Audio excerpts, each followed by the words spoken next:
Bueno, buenas tardes. Es un gusto para mí participar de este espacio y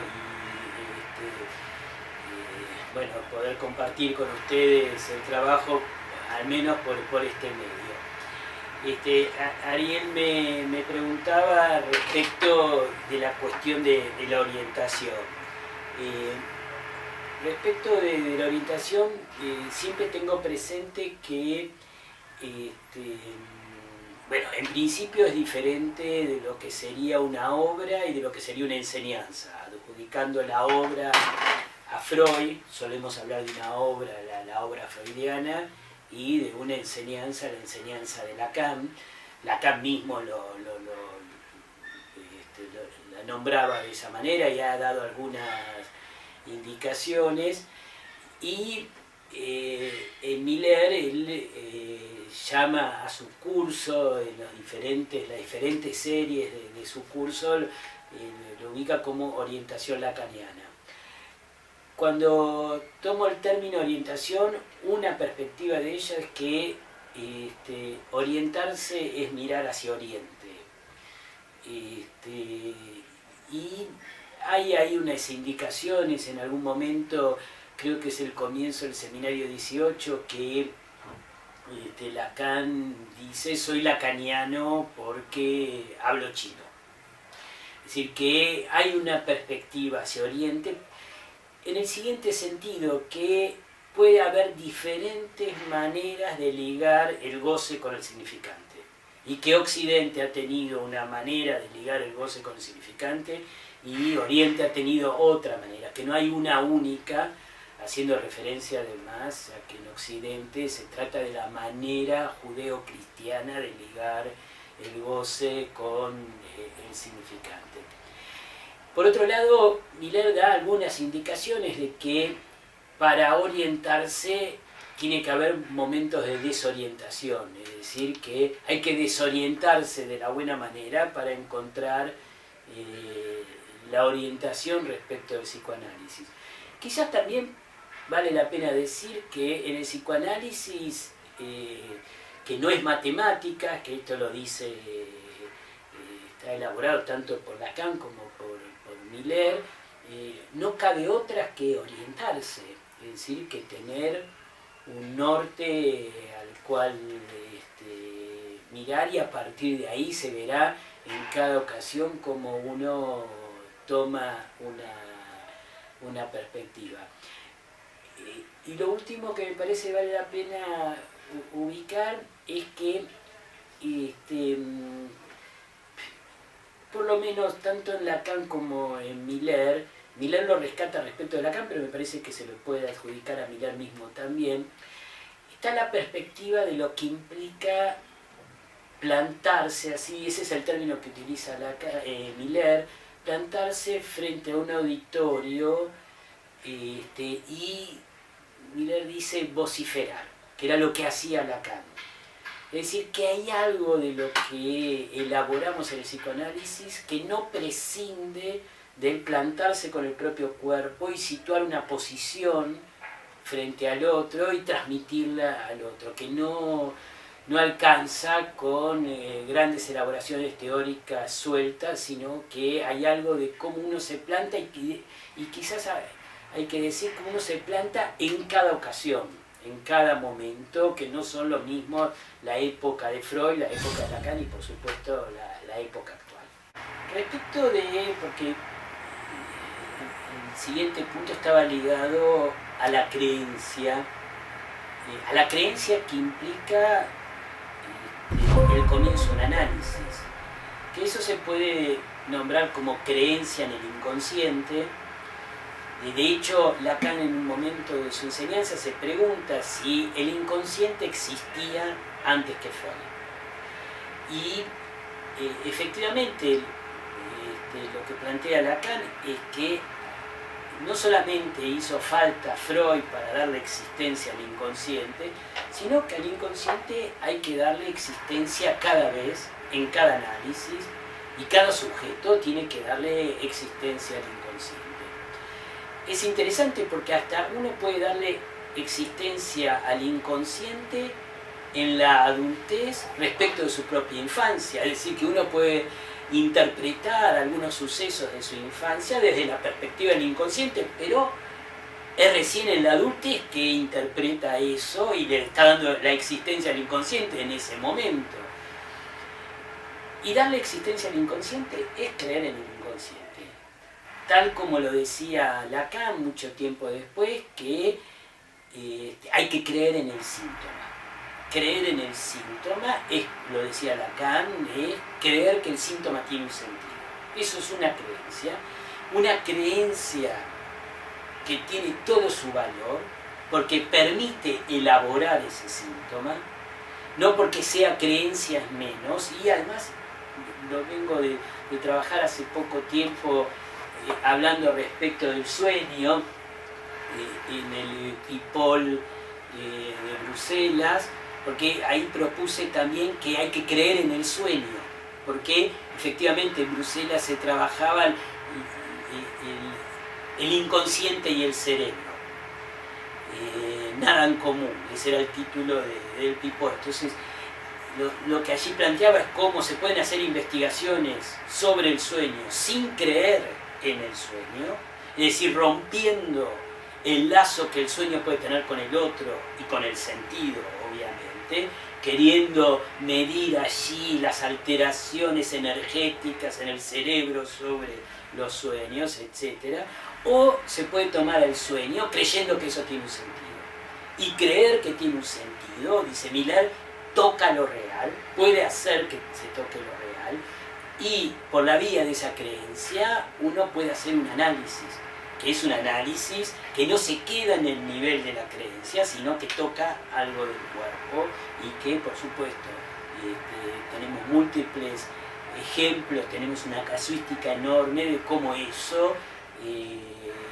implica o tiene una implicancia en la vida de la gente y modifica cuestiones centrales para la vida de la gente. Es decir, que creer en el inconsciente, creer en el síntoma, creer en el sueño, es un paso necesario para comenzar un análisis al servicio de poder tocar lo real, que es la definición que da Lacan en el seminario 11 de la praxis. Es el intento de tocar lo real por la vía de lo simbólico. Por lo que veníamos hablando un poco en la elaboración respecto del fantasma y la pregunta por el seminario que di hace un tiempo y que luego salió publicado, El fantasma aún. En aquel momento el aún hacía una referencia a el valor que tiene el fantasma en la clínica actual, teniendo presente que hay una comunidad de trabajo que viene trabajando ya desde hace un tiempo, abordando la última y la ultimísima enseñanza de Lacan, donde podría parecer que el fantasma brilla por su ausencia, es decir, que estamos ya en elaboraciones lacanianas sobre el síntoma, el escabel, el parletre, etc. Y podría parecer que el fantasma queda a un costado, teniendo presente que efectivamente hay una clínica en Lacan, que es la clínica del fantasma, uno podría llamarla así, que tiene su comienzo, por lo menos para situarlo de alguna manera, a partir del seminario 10, seminario 11, y hay toda una época donde Lacan elabora la cuestión del fantasma hasta por lo menos el seminario 18, y que eso podría quedar atrás. Más bien la clínica actual muestra desde diferentes perspectivas, desde los casos que vemos todos los días, desde los testimonios de los AE, etc., el valor que tiene el fantasma, tanto en la clínica como en la vida de la gente. Miller en su curso de síntoma y fantasma y retorno, que es un curso temprano de los cursos de Miller, ubica muy clínicamente el valor del fantasma para la vida de cualquier persona, en principio como respuesta al deseo del otro, pero además el fantasma supone una elaboración de una teoría psicoanalítica respecto de las conductas, porque no es que nosotros no hablamos de las conductas, sino que en Lacan las conductas están referidas a un fantasma. Cualquiera que está un tiempo en un análisis puede en algún momento llegar al punto de reconocer que todas sus conductas, cómo aborda al otro, qué le dice, qué no le dice, etcétera, que están ligados a un modo, a un cliché, como decía Freud, que es fantasmático y que ordena toda la vida. De hecho, en lo que Mirer llama el fantasma fundamental, se reduce casi una modalidad que ha llevado toda la vida. A partir de ahí surge la pregunta por la ligazón entre el síntoma y el fantasma. Lo primero que querría ubicar, que vale la pena también tener presente, es que tanto en un primer momento en Lacan como en un segundo momento, cuando digo primer momento me refiero a la primera época de Lacan, el Lacan clásico, todavía previo al seminario 10, y luego del seminario 10, esa clínica del fantasma, clínica de la verdad, etc. Son dos momentos de Lacan donde el síntoma no es el centro de la cuestión. Hay que decir que el síntoma pasa a estar en el centro de la cuestión a partir de la última enseñanza de Lacan. Y que no es el mismo recorrido en Freud, que en Freud el síntoma siempre, por lo menos a mi gusto, siempre fue un eje central de la elaboración freudiana, desde el primer Freud hasta el último Freud, por supuesto con cambios respecto de la perspectiva en el síntoma. Entonces uno podría plantear que en Lacan hay diferentes versiones del síntoma, por supuesto en un primer tiempo un síntoma metáfora que tiene sentido, que habla, formación del inconsciente, etc. Y respecto de otra concepción del síntoma, que es el síntoma letra, el síntoma que es una pura iteración, etc. Pero también cabe decir que el síntoma verdaderamente cobra todo su valor y toda su fuerza en la clínica lacaniana en la última enseñanza, que hasta ese momento, por más que está presente y que se puede ubicar diversas formas del síntoma, la prevalencia, tanto en la primera época como en la segunda época, no es la prevalencia del síntoma. Y hay una indicación de Lacan en el seminario 10 sobre el síntoma, a mi gusto anticipatoria de lo que va a ser la última enseñanza, que es cuando Lacan dice que el síntoma es goce que se autoabastece, que ahí lo compara con el acting out, que es una indicación que Lacan abandona y que retoma recién, casi 10 años después, a partir del seminario 20 en adelante. Y que en el interín, con todos los sucesos políticos dentro del campo del psicoanálisis que todos conocemos, en el interín, Lacan se dedica a trabajar la clínica del fantasma.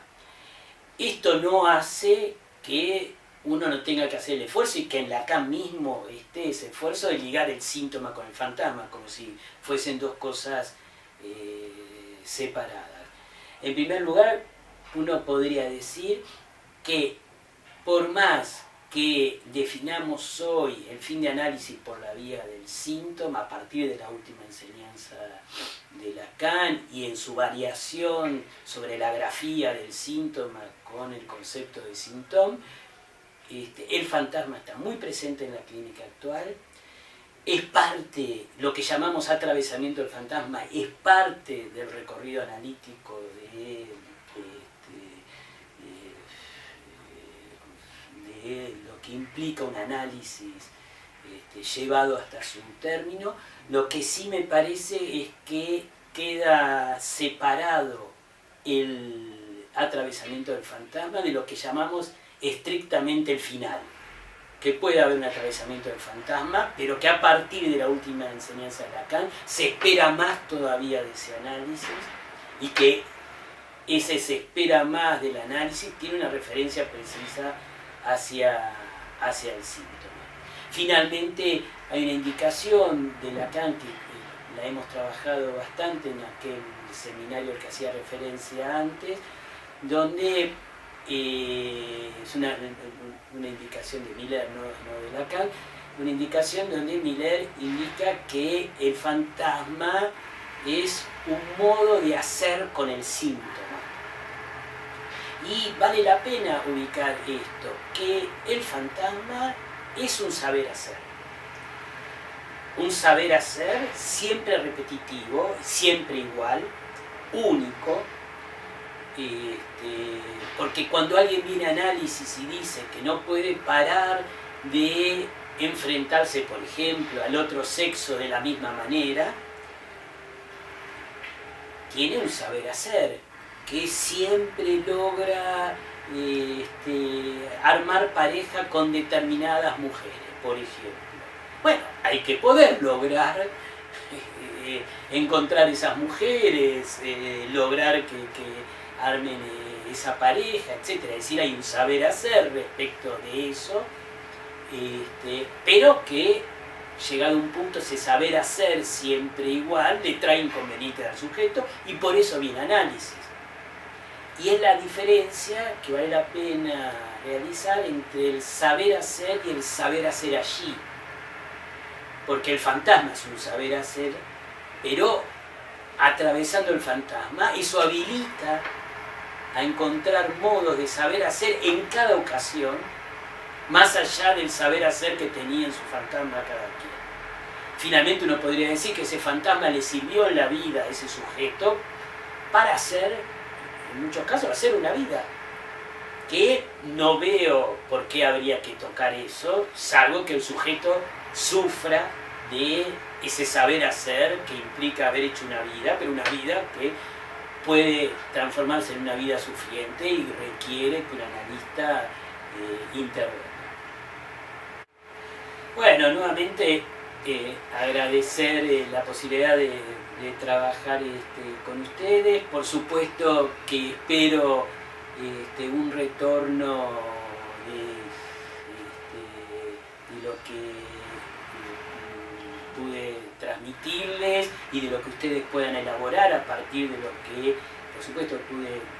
intenté transmitirles junto con lo que vienen ustedes trabajando. Sé que han participado otros colegas también en esta experiencia y